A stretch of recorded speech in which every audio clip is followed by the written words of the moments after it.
தம்பிக்கு ஈவினிங் ஸ்நாக்ஸாக என்னத்தை செய்கிறது அப்படின்னு சொல்லிட்டு அந்த மளிகை ஜாமான்லாம் போட்டிருக்க கபோர்டில் பார்த்தா இந்த பாப்கார்ன் சிவம்லாம் அந்த சோளம் கிடந்துச்சு. நான் இது வரைக்கும் ட்ரை பண்ணதெல்லாம் இல்லை வீட்டில், எப்படி வரப்போகுதுன்னு தெரியல. கருவி தான் வர மாதிரி நிறையா வீடியோவில் பார்த்துருந்தேன். அதனால சரி சும்மா செஞ்சு பார்ப்போம் அப்படின்னு சொல்லிட்டு இதுதான் செஞ்சா அது என்னன்னா நம்ம கடையில் எப்படி வாங்கி சாப்பிடுவோமோ அதே மாதிரி பாப்கார்ன் வந்துட்டு எனக்கே ஒரு மாதிரி ஆச்சரியமாக போயிட்டு தம்பியும் ஜாலியாகிட்டான்.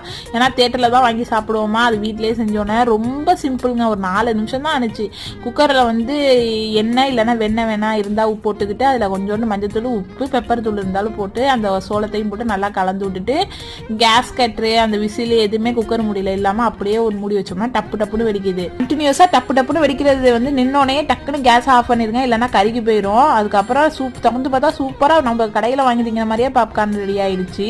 24 ரூபா தான் அந்த பாக்கெட். எப்படியும் ஒரு 4 தடவையாக வந்து பாப்கார்ன் செஞ்சு கொடுத்துடலாம் நம்ம பிள்ளைங்களுக்கு. கண்டிப்பாக வீட்டில் வாங்கிட்டு வந்து ட்ரை பண்ணி பாருங்கள். தேங்க்யூ.